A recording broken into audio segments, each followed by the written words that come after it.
지난주에 이어서 이스라엘의 정치적이고 종교적이고 또 군사적인 리더에 해당하는 불의의 사람들에게 주어진 규례에 대해서 함께 생각해 보려고 합니다. 오늘은 제사장입니다. 오늘은 제사장.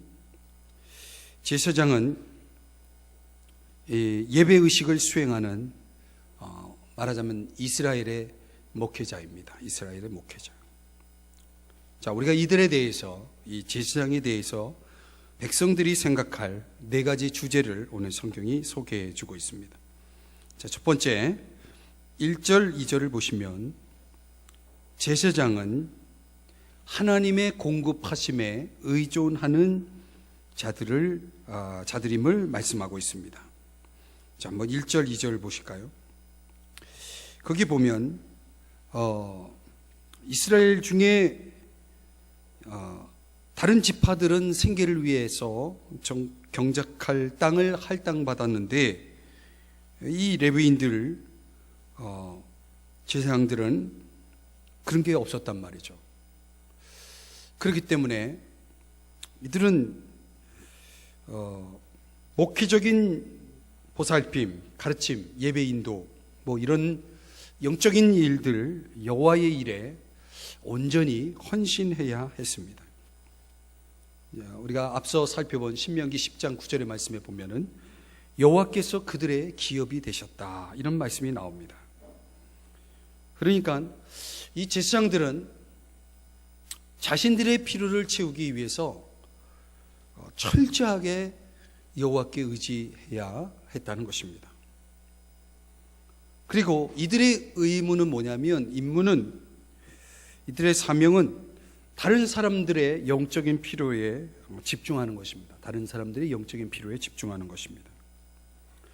그래서 그 일을 최우선으로 삼기 위해서는 이 제사장들에게 필요한 물질적인 삶의 필요가 그들에게 주어져야 했다는 것이죠. 그래서 누구보다도 이 제사장들은 먼저 그의 나라와 그의 의를 구하라, 그리하면 이 모든 것을 너희에게 더하시겠다라고 하는 이 약속의 말씀을 경험하면서 살아가는 그런 사람들이 된 것입니다. 여러분, 우리가 이제 제사장들을, 구약의 제사장들을 생각하면서 우리는 두 가지 해석적인 이해를 좀 가질 필요가 있습니다. 하나는, 신약의 제사장은 누굽니까? 신약의 제사장은 우리들입니다. 그렇죠? 근데 이 제사장들, 구약의 제사장들은 우리가 이제 흔히 오늘날로 말하면 그 풀타임 사역자로 교회에서 사역하고 있는, 다른 직업 없이 이 교회 일을 돌보고 있는 그런 목회 사역을 하는 교역자들, 또는 해외에 나가서 선교하는 선교사님들, 이런 분들을 이 구약적인 배경에서 보면은 그들이 이제 제사장입니다. 뭐 이렇게 해석하든 저렇게 해석하든 이들이 배워야 할 주된 삶의 방법은 뭐냐면 철저하게 하나님을 의지하면서 사는 겁니다. 그런데요, 오늘날 우리가 이렇게 보면은, 이렇게 하나님의 사역자들이 하나님을 신뢰하면서 살아가고자 할 때에 결국은 하나님이 그들을 먹이시고 입히시고 인도하십니다. 그렇죠? 누굴 통해서요? 누굴 통해서 그렇게 하십니까? 까마귀를 보내서. 이제 오늘날에는 하나님의 백성들, 그 당시도 마찬가지예요. 이 제사장들은 자기들에게 분배된 땅이 없었기 때문에 그저 하나님이 주시는 것으로 산 사람들이에요. 그래서 그런 차원에서 보면 백성들이 하나님 말씀에 순종하지 않으면 제사장들이 어려움을 겪었습니다. 그래서 우리가 사사시대 보면 하나님 말씀에 순종하지 않은 백성들이 그 하나님 뜻대로 순종하지 않으니까 제사장들, 레위인들이 자기가 있어야 될 자리에 지키지 않고 이렇게 배회하고 방황하는 것을 보게 됩니다. 오늘날 우리 사회가 참 여러 가지로 어려운 때죠. 어려운 때고 많은 교회들이 사실은 참 어려움을 겪고 있습니다.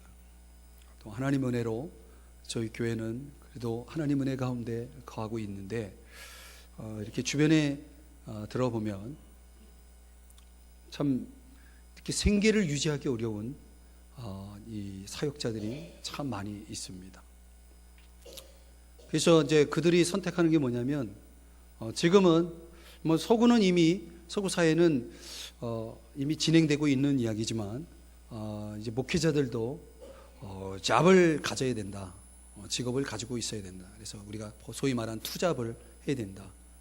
그래서 주중에는 직업을 가지고 돈을 벌고 그래서 생계를 어느 정도 해결해 가면서 주일에 하나님의 일을 하는 그런 사역자들이 우리나라에도 이제 많이 등장하기 시작했습니다. 이제 우리가 이제 구약을 보면서 이 제사장들은 철저하게 하나님을 의지해야 되는데 그 하나님을 의지하는 제사장들과 동시에 철저하게 하나님의 백성들이 순종한다면 사실은 이것이 완전한 샬롬이죠. 완전한 삶이 주어지는 것인데 오늘날 우리 사회는 그렇지는 않은 것 같습니다. 그래서 하나님의 백성들은 제사장들이 철저하게 하나님 의지하면서 사는 사람이라는 사실을, 그 정체성을 분명하게 인식해야만 했다는 것입니다. 그래서 오늘 성경에서 그걸 얘기하는 것입니다. 두 번째는 3절 4절입니다. 그 뭐냐면 하나님의 백성들이 제사장들을 후원해야 했다는 것이에요. 후원해야 한다. 그러니까 하나님께서는 제사장들의 물질적인 생필품들을 백성이 드리는 제물을 통해서 채우셨다는 거예요. 자, 이걸 잘 이해를 하셔야 됩니다. 백성들이 하나님 앞에 드리는 제물이 제사장들의 생필품이었다는 거예요. 이런 정신이 오늘날 헌금의 정신일 수도 있습니다. 제가 헌금 설교하는 거 아닙니다. 신명기를 말씀을 좀 살펴보고 있는 거예요. 사실 백성들이 하나님 앞에 드릴 때 어떤 걸 드려야 됩니까? 최상의 것을 드려야 됩니다. 그래서 4절에 보면 내가 처음 거둔 곡식, 또 내가 처음 깎은 양털을 내가 그에게 줄 것이니, 이렇게 말씀을 하고 있습니다. 그러니까 성경적으로 보면 우리 성도님들이 주의 일을 후원하는데 인색해서는 안 됩니다. 회중은 신명기 12장의 말씀에 의하면 레위인들을 저버리지 말라, 이렇게 말씀을 하고 있어요. 그러니까 하나님의 종들을 소홀히 여기서는 안 된다, 이런 말씀이죠. 그러니까 우리가 실제적으로 얘기하면 교회에서는 어떤 사람들이 하나님 앞에 이제 전임 사역을 시작할 때 하나님이 나를 주의 종으로 불렀다 했을 때 그 부름을 받을 때 아주 대단한 흥분과 특권 의식을 갖게 돼 있습니다. 저도 제가 이제 전도사 사역을 시작할 때 그때의 그 감격이라고 하는 것은 부름받아 나선임은 어디든지 가오리다 하면서 참 눈물로 이제 교회 현장으로 갔던 그때가 기억이 납니다. 그리고 목사 한 수 받을 때는 더 굉장했습니다. 제가 목사 한 수를 탁 받는 순간 저는 거의 예수님처럼 이제는 내가 이제 목사구나, 이런 생각을 하면서 아주 굉장히 감격적으로 제가 안수를 받았던 경험이 있습니다. 그렇게 특별한 의식을 가지고 이제 교회로 돌아보니까 달라진 건 아무것도 없었어요. 똑같아요. 일단 사역을 시작하고 나면 이제 많은 분들이 이 목회자가 사역자들이 안수를 받으면 와서 축하해주고 막 그러잖아요. 특별한 의미를 부여하거든요. 근데 그때뿐이에요. 그 다음에 없어요. 그러니까 뭐냐면 쉽게 그들을 잊어버리는 경향이 있다는 것입니다. 우리가 이제 교회 안에서 제가 이제 18장 설교하면서 상당히 부담이 느꼈는데 이건 왠지 이 목회자한테 잘하라는 그런 설교를 의도적으로 하는 듯한 느낌이 드는 그런 내용이기 때문에, 그래서 이거를 이 18장 본문을 그냥 지나갈까 제가 고민하다가, 아니다, 이건 말씀인데 제가 이게 18장 이 부분 건너뛰면 어떤 분이 저한테 따질 거란 말이에요. 목사님 왜 그 본문 건너뜁니까? 그럴 거예요. 그래서 제가 있는 그대로 얘기하는 겁니다. 그래서 하나님의 백성들이 생각해야 될 것은, 제사장들, 하나님 앞에 온전히 헌신된 사람들 절대로 잊지 말라는 것입니다. 그는 죄송합니다. 여러분들이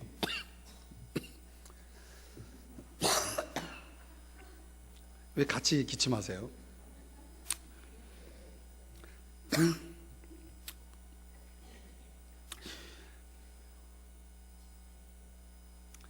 네, 물이 없네요. 여러분들이 어디 하다가 까먹었어요. 여러분들이 하다 까먹었어요.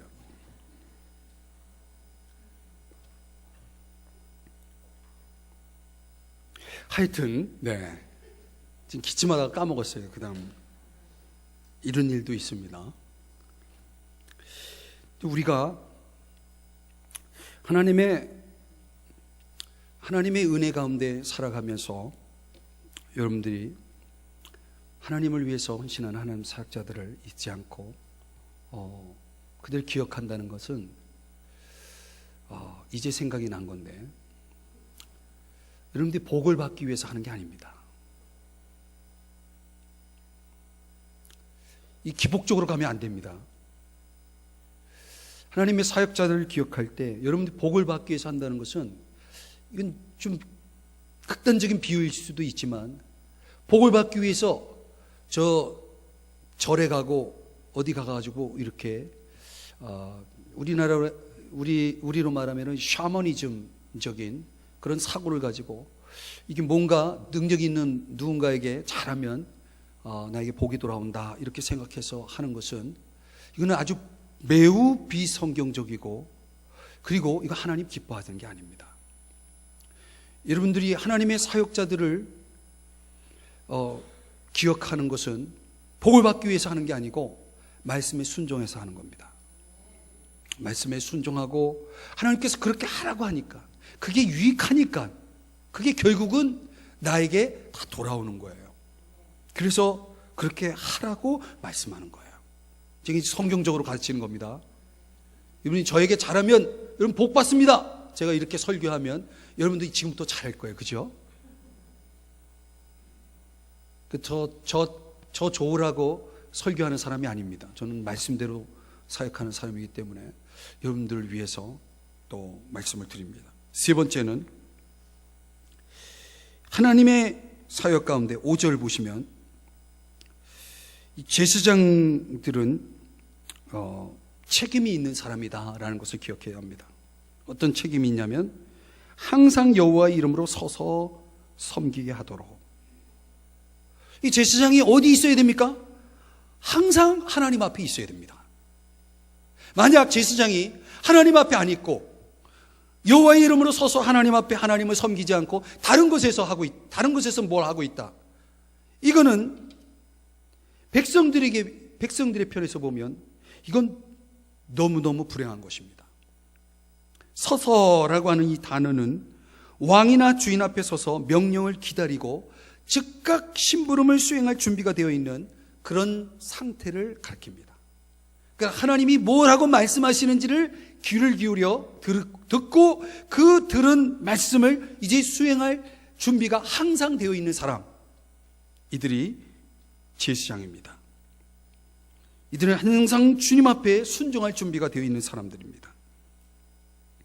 그런데 말하자면 놀랍게도 이 제사장이 신약에 와서는 새 언약 아래 살아가는 저와 여러분 모두를 포함하고 있다는 것입니다. 우리는 왕 같은 제사장이다. 믿습니까? 저와 여러분이 항상 하나님 앞에 서 있어야 됩니다. 항상 하나님의 그 입에서 나오는 말씀으로 여러분이 순종할 준비를, 태세를, 자세를 가지고 있어야 하는 것입니다. 그렇게 준비되셨나요? 어째 아멘이 이렇게 힘이 없어요? 하나님 앞에 순종할 준비가 되어 있으신가요? 그래서 여러분이 주의 말씀을 들을 때 좋은 말씀 하시는구나 이렇게 들으면 안 되고, 여러분들이 들으시면서 그래 저렇게 살아야지, 아멘, 하나님 말씀에 순종하겠습니다 라고 하는 자세로 여러분이 주의 말씀을 들으셔야 되는 거예요. 하나님이 저와 여러분을, 신약의 여러분들을 제사장으로 삼으셨다고 성경이 요한계시록 1장 6절에도 그렇게 말씀을 하고 있습니다. 그렇기 때문에 제사장들은 두 가지가 준비되어 있어야 됩니다. 하나는 다른 사람들을 위해 기도할 준비가 되어 있어야 되고, 또 하나는 하나님의 명령에 순종할 준비가 되어 있어야 됩니다. 항상 하나님 앞에서 다른 사람의 문제를 하나님 앞에 아뢰을 준비가 되어 있어야 되고, 또 나 자신이 하나님의 명령에 순종할 준비가 되어 있는 그 모습이 바로 제사장의 책임이다 라고 오늘 성경이 말씀해 주고 있는 거예요. 그렇기 때문에 제사장은 하나님과의 교제를 가장 최우선으로 삼고 살아가는 사람이 되어야 하는 것입니다. 시편 85편 8절의 말씀에 보면 내가 하나님 여호와께서 하실 말씀을 들으리니 이렇게 말씀하고 있어요. 하나님이 하실 말씀을 듣는 자세, 이것이 오늘 저와 여러분이 가지고 있어야 될 삶의 자세인 것입니다. 자, 여러분은 하나님 앞에 서 계시나요? 하나님 앞에 선다는 게 뭘 의미한다고요? 하나님과 함께 시간을 갖는 것입니다. 하나님 앞에 주의 말씀을 들을 준비를 하고 그분 앞에 서 있는 것입니다. 하나님 앞에 서 있는 사람들, 늘 하나님의 임재 앞에 서 있는 사람들, 그 하나님의 임재 앞에서 그분의 음성을 기다리고 있는 사람들, 그분의 음성을 듣고자 하는 사람들, 그리고 그분의 말씀에 순종하고자 하는 자들이 바로 오늘 레위기 18장에서 소개하고 있는 제사장의 참된 모습인 것입니다. 오늘 목회자를 포함해서 오늘 이 자리에 함께하는 여러분들 모두가 사실은 바로 이와 같은 제사장인 것입니다. 우리는 지금 누구 앞에 서 있어요? 하나님 앞에 서 있는 것입니다.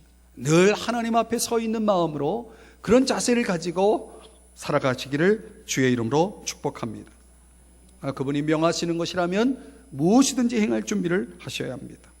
네 번째는 6절에서 8절까지 보면은 여러분들 백성들이 기억해야 할 것은 하나님의 종인 제사장을 보호하셔야 합니다.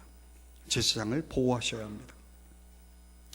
이 성경에 보면은 우리가 종종 이 공상에 잠긴 꿈이나 이상적인 묘사에 끌리는 그런 유혹을 받게 되어 있습니다. 이 성경은 뭔가 어떤 이상적인 것을 제시하기보다는 아주 실제적인 것을 우리에게 제시한다, 이렇게 봐야 합니다. 자, 오늘 그 이야기가 6절 이하 8절에서 소개되고 있는데요, 이런 내용입니다. 지금 여러분들이 이제 레위 지파라고 할 때 그 레위 지파 안에는 제사장 그룹도 있고 또 말 그대로 레위 지파도 있습니다. 그런데 이 중앙 성소, 하나님의 임재 언약궤가 있는 중앙 성소 안에서 하나님을 섬기는 사람들이 제사장이라고 말한다면, 각 지방에 흩어져 있는 이스라엘 백성들이 하나님 앞에 제사할 수 있도록 그 일들을 돕는 지방 제사장들이 있었어요. 중앙 제사장들이 있었고 지방 제사장들이 있어요. 그래서 이 레위 지파들이 그 일들을 수행했는데, 그 레위 지파들, 지방에서 하나님의 일을, 제사의 일을 수행하던 이 레위 지파 사람들이 어느 날 오늘 본문에 의하면 간절한 소원이 있어서 중앙 성소로 이제 방문하게 됐다, 왔다. 그랬을 때 내가 저 중앙 성소에 가서 하나님을 섬겨야 되겠다라고 했을 때 그들이 중앙 성소로 와서 얼마든지 하나님을 섬길 수 있게 하라는 말씀이 나온 거예요. 자, 그럴 때 잘 들으시기 바랍니다. 자, 적어도 내가 내 고향에서 내가 하나님을 섬길 때 나를 잘 아니까, 내가 레위 지파라는 거 잘 알잖아요. 그러니까 그 사람들은 뭐예요? 당연히 환영을 받죠. 그런데 내가 평소에 거하던 고향이 아닌 다른 곳으로 내가 가서 만약 하나님의 일을 섬긴다고 했을 때 이들은 종종 사람들의 관심으로부터 벗어나서 제대로 도움을 받지 못하는 사람들이 있었다는 거예요. 자, 이거 오늘날로 좀 적용 차원에서 좀 말씀을 드리면, 예를 들어서 제가 삼성중앙교회를 이렇게 섬기는 가운데서 이렇게 여러분들의 사랑과 환영을 받으면서 하나님을 이렇게 섬기는 것은 저에게서는 큰 축복입니다. 그런데 어느 날 이제 선교사님이, 해외에 나갔던 선교사님이 간절한 소원이 있어서 어제 국내로 귀국을 해서 또 하나님을 섬길 수 있는 상황이 됩니다. 그럴 때 어떻게 보면 별로 우리와 관계가 없는 그런 사람들이 하나님을 섬기고자 할 때 그들은 당연히 사람들의 관심 밖에 있을 수가 있습니다. 그럴 때 오늘 이 성경 말씀은 그런 자들이 제대로 도움을 받을 수 있도록 중앙성소와 관련된 백성들은 그들을 잘 보호하고 돌보라는, 그래서 하나님의 이름으로 하나님의 사역을 하는 자들에 대해서 동일하게 그들을 생각하고 섬겨야 할 것에 대해서 말씀해 주고 있는 거예요. 굉장한 것입니다. 누가 여기까지 생각을 할 수 있겠어요? 이거 하나님만이 생각하실 수 있는 거예요. 이건 말하자면은 내가 어떤 지역을 섬기든 주의 이름으로 주의 일을 하는 모든 사역자들은 돌봄을 받아야 한다라고 하는 그런 하나님의 말씀인 것입니다.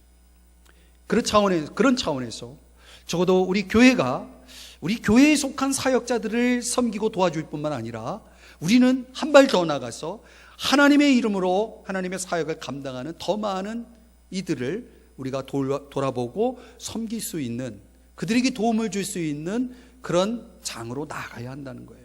오늘 이 말씀이 그런 말씀인 것입니다. 그럴 때 또 한쪽에서는 이 지방의 제사장들이 서울로 올라왔어요. 중앙성소에서 일하려고 해요. 그럴 때 다른 제사장들이 텃세를 부릴 수가 있어요. 야, 너 뭔데 여기 와서? 그러면서 하나님을 섬길 기회를 주지 않을 수도 있습니다. 이런 부분들을 그렇게 하지 말라는 거예요. 주의 일을 할 때 우리가 교만하거나 오만해서는 결코 안 된다. 또 다른 사람들을 용납하지 못하는 그런 무례함과 교만함을 버려야 된다. 그래서 요한 3서에 보면 디오드레베라고 하는 사람의 이름이 나옵니다. 디오드레베. 이 디오드레베는 어떤 사람이었냐면 그 당시에는 이단과 구별되어서, 이단 사상에 빠진 사람과 구별되어서 하나님의 복음을 전하기 위해서 여러 지역을 다니는 순회 전도자들이 있었습니다. 그들은 오로지 복음을 위해서라면 어디든지 가서 복음을 전하겠다라고 하는 헌신된 사람이었는데, 그래서 그들은 특별한 어떤 자기 직업이 없기 때문에 적어도 자기가 복음을 전하기 위해서 간 지역 안에 있는 교회 공동체를 통해서 도움을 받도록 되어 있었어요. 그런데 요한의 공동체 안에 디오드레베라고 하는 사람은 그런 순회 전도자들이 방문했을 때 이 디오드레베가 어떻게 대하냐면 그들을 무시하고 그들을 영접하지 않았습니다. 오히려 다른 사람들이 영접하는 것을 뿌리칩니다. 그때 이 사도 요한이 요한 3서를 쓰면서 디오드레베 같은 사람을 지적하면서 이렇게 얘기합니다. 그는 으뜸되기를 좋아한다. 으뜸되기를 좋아하는 사람이다. 그래서 자기가 으뜸되기를 좋아하기 때문에 다른 사람도 용납을 못하는 거예요. 그래서 그런 일들이 벌어지니까 결국 하나님의 복음 사역에 헌신한 사람들이 이제 제대로 돌봄을 받지 못하고 대우를 받지 못함으로 인해서 하나님의 사역 가운데 어려움을 받는 그런 일들이 벌어진 거예요. 그래서 성경은 뭘 강조하고 있냐면 우리가 주 안에서, 복음 안에서 서로가 종이 되어서 서로를 함께 섬길 수 있는 그런 자세가 필요하다는 것을 강조하는 거예요. 다른 사람을 용납하고 다른 사람들을 수용하고, 그래서 우리가 그리스도를 따른다고 주장하는 사람들 속에는 어느 누구도 자기 주장이 있을 수 없습니다. 그리스도를 따른다면 우리는 말 그대로 그리스도를 따라야 되는 것입니다.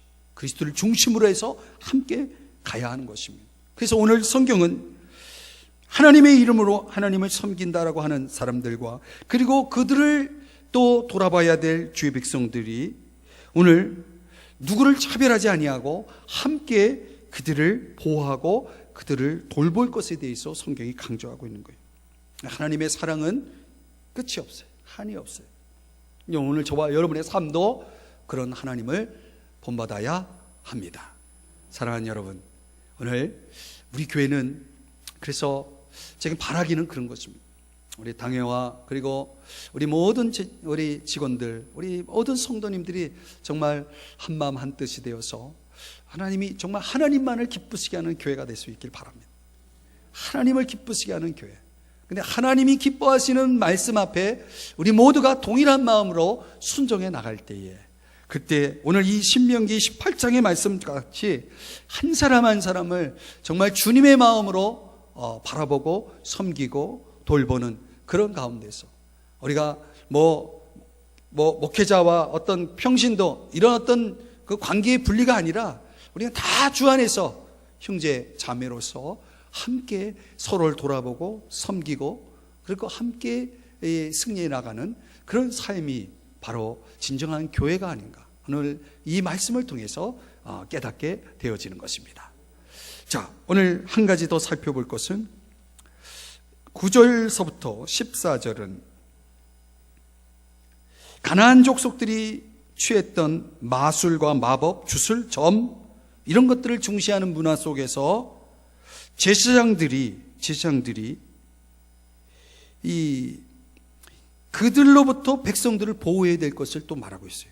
이번에는 주의 사역자들이 백성들로 하여금 잘못된 영적인 그런 것에 빠지지 않도록 그들을 보호해야 될 것에 대해서 말씀하고 있는 거예요. 참 묘하게도 여기 소개되고 있는 용납될 수 없는 의식들, 금지된 종교 의식들에 대해서 언급하고 있는데, 고대 세계 사람들은 신들이 어떤 행동을 좋아할지 어떤 것을 싫어할지에 대해서 알고 싶을 때 누구의 힘을 빌었냐면 마술사들, 주술사들의 힘을 빌어서 그것을 알고자 했다는 거예요. 근데 참 희한하게도 이 현대 문명 시대에 물질주의, 세속주의에 불만을 가진 사람들이 잘못된 그런 영적인 존재들을 의지하면서 그들을 찾기 시작한다는 거예요. 이 문명이, 과학 문명이 더 발달되면 발달될수록 그 안에서 소외되고 그 안에서 불만을 갖는 사람들이 나옵니다. 그런데 그들이 추구하는 게 뭐냐면 그들의 영적인 고갈을 해결하기 위해서 위험한 영적인 길을 탐구하는 거예요. 그래서 사이비 종교 관행에 대해서 오늘 성경이 말씀하면서 그런 점치는 일들, 이렇게 무당, 이런 무술적인 것, 아까 말씀드린 샤머니즘적인 것, 이런 것들이 사실 우리 사회에 깊이 뿌리내어 있습니다. 여러분 아십니까? 교회가 하나 세워지면 점집은 3개 생긴다는 거. 우리 사회에 어마어마하게 많습니다. 그러니 사이비 이 종교 관행에 대한 오늘 성경의 말씀은 이것은 매우 하나님이 가증히 여기는 것이고 우리에게 해로울 뿐만 아니라 성경에서 그걸 금지하고 있다는 거예요. 어떤 사람들은 죽은 자들과 접촉하는 일들을 이런 주술사들의 힘을 빌어서 그 일들을 하는 사람들이 있습니다. 성경에도 그런 내용이 나오잖아요. 그래서 어떤 사랑하는 이와 헤어졌을 때, 사별하게 되었을 때 그 암울하고 고통스러운 기간에 어떤 식으로든 뭔가 관계를 맺기 원하는 사람들을 유혹해서 이런 주술적인 힘에 빌어서 죽은 자들과의 접촉을 꾀하려는 그런 일들이 벌어지고 있고, 심지어 여러분이 보신 영화 중에 어떤 영화는 그런 주제를 가지고 영화를 다루는 것도 많습니다. 여러분들이 그런 것들을 영적으로 분별해야 됩니다. 사람들이 그것을 이상하게 그것을 전혀 거부감 없이 받아들이고 있다는 거예요. 하나님이 가장 싫어하는, 가증히 여기는, 절대 금지하고 있는 금기사항이 바로 그런 것입니다. 용납하지 말라 11절에 그렇게 말씀하고 있습니다. 여러분, 하나님이 왜 그렇게 금하셨을까요? 이거는 유익하지 않기 때문에 그래요.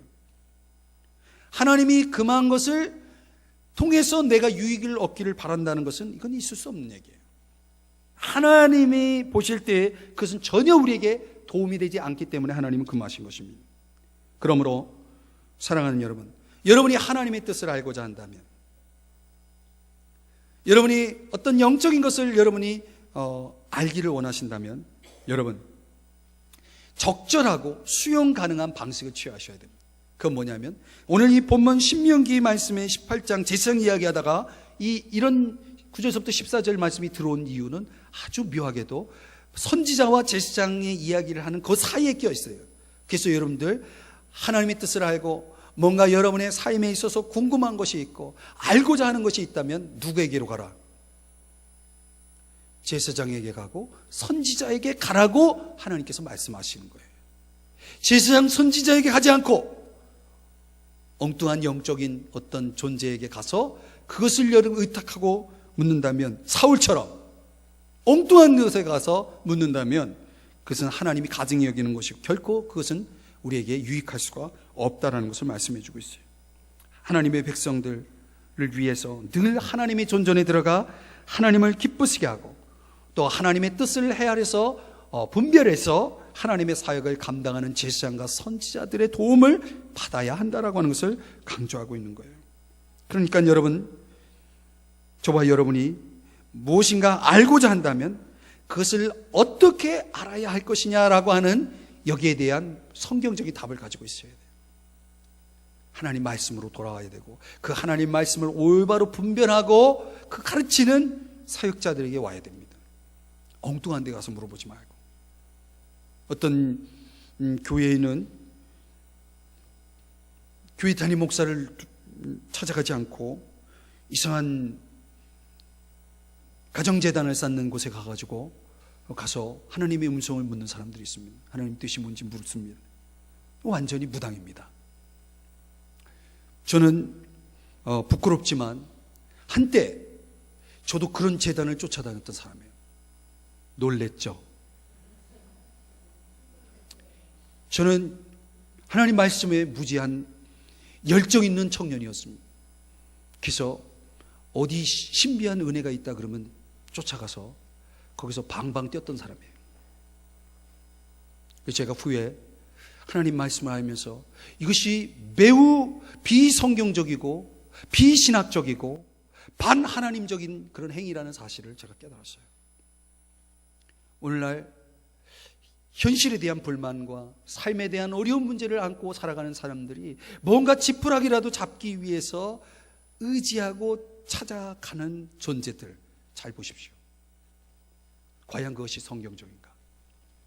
여러분들 성경 중심으로 돌아와야 되고 교회 중심으로 돌아와야 됩니다. 하나님이 여러분의 영적인 삶을 위해서, 여러분의 유익을 위해서 하나님이 말씀을 주셨고 교회를 주셨습니다. 그거 외에 다른 더 나은 것이 있다고 생각하는 것은 여러분 그것은 교만입니다. 그리고 여러분 매우 위험할 수가 있습니다. 오늘날처럼 이렇게 영성이 많이 유행하고 있고 잘못된 영성을 추구하는 그런 세계들이 너무나 많이 있습니다. 괜히 그런 엉뚱한 데를 찾아가지 마시고 건강한 교회 삼송중앙교회로 오시기 바랍니다. 하나님의 사역자들 가운데서 이렇게 하나님의 말씀을 중심으로 해서 여러분들이 잘 양육되고 훈련되시면 그것이 여러분에게 좋을 줄 알아요. 한 가지 이야기를 하고 말씀 마치겠습니다. 세 사람이 장거리 여행을 하고 있었습니다. 한 사람은 신학자고 또 한 사람은 심리학자고 또 한 사람은 과학자입니다. 공학자입니다. 자, 그들이 여행 중에 아주 폭풍우가 몰아치는 아주 날씨가 좋지 않은 그런 상황을 만나게 됩니다. 그러면서 그 폭풍우를 피해서 빈 오두막집에 들어갔습니다. 그런데 들어가자마자 그 세 사람이 목격한 것은 눈에 띄는 물건 하나가 보여지는 것입니다. 근데 그게 뭐냐면 난로입니다. 난로. 이 난로가 천장 그 들보에 연결된 줄에 걸린 채 난로가, 이 볼록한 난로가 이렇게 달려 있는 것입니다. 아니, 저 난로를 왜 저렇게 매달아 놨을까? 자, 세 사람이 궁금해졌습니다. 여기에 대한 우리 각자의 해석을 이제 하는 것입니다. 심리학자는 아마도 이 오두막집에 살고 있는 사냥꾼이 외로움을 달래기 위해서 저 볼록한 마치 어머니의 태와 같은 그런 곳으로 되돌아가고자 하는 것을 느끼고자 이런 감상적인 차원에서 아마도 저렇게 난로를 매달아 놨을 것이다. 이렇게 이제 심리학자가 해석을 내놓습니다. 그러자 공학자가 말합니다. 아니야. 저것은 열역학 법칙에 의해서 좀 더 난로를 위로 들어 올림으로 인해서 그 뜨거운 열기가 온 이 오두막에 이렇게 퍼질 수 있도록 그렇게 하기 위해서 저런 장치를 해놓은 거야 라고 공학자가 얘기합니다. 신학자는 말합니다. 아닙니다. 저것은 분명 종교적인 의미가 있습니다. 저기에는 종교적인 상징, 지금까지 오랜 동안 높이 들어 올린 불은 종교적인 상징이 되어 왔습니다 하면서 종교적인 해석을 내놓습니다. 자, 그때 그들의 해석이 거의 끝날 무렵 아무도 제대로 된 결론을 내지 못하고 있을 때에 그 논쟁 중에 사냥꾼이 돌아왔습니다. 그 오두막집에 살고 있는 사냥꾼이 돌아왔습니다. 자, 세 사람이 물었습니다. 그 전쟁에 연결된 난로 도대체 왜 이렇게 설치해 놓았냐라고 물었습니다. 어떤 대답이었을까요? 사냥꾼의 대답은 이렇습니다. 줄은 많은데 난로 연통이 별로 없어서 이렇게 해놨습니다. 그랬습니다. 줄은 많은데 연통이 부족해가지고 그렇게 해서 공중에 매달아 놨다는 이야기입니다. 여러분, 이 이야기가 무엇을 우리에게 교훈해 줍니까? 지혜로운 사람들은 이렇게 저렇게 생각을 합니다. 그러나 여러분, 사람의 지혜는 한계가 있다는 것입니다. 우리 각자가 어떤 삶의 의미들을 해석해 나갈 때 이렇게 생각할 수도 있고 저렇게 생각할 수도 있겠죠. 분명한 건 뭡니까? 우리 삶을 창조하신 분의 해답이 필요한 것이죠. 우리 각자가 생각하는 삶의 의미가 아니라 과연 우리의 생명과 우리의 삶을 창조하신 그 하나님의 생각, 그 하나님이 의도하신 의미들, 이런 것들을 아는 것이 중요하겠죠.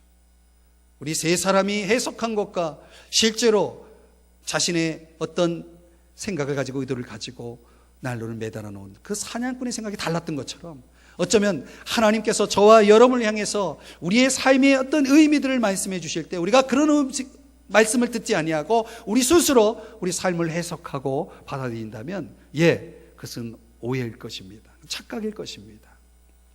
그러므로 오늘 저와 여러분은 하나님께서 말씀하시는 것이 중요한 것입니다. 하나님 우리에게 말씀하실 때 그 말씀을 들어야 합니다. 그리고 그 말씀을 따라야 합니다. 그것이 저와 여러분이 살아가는 삶에 있어서 가장 중요한 핵심입니다. 기도하시겠습니다.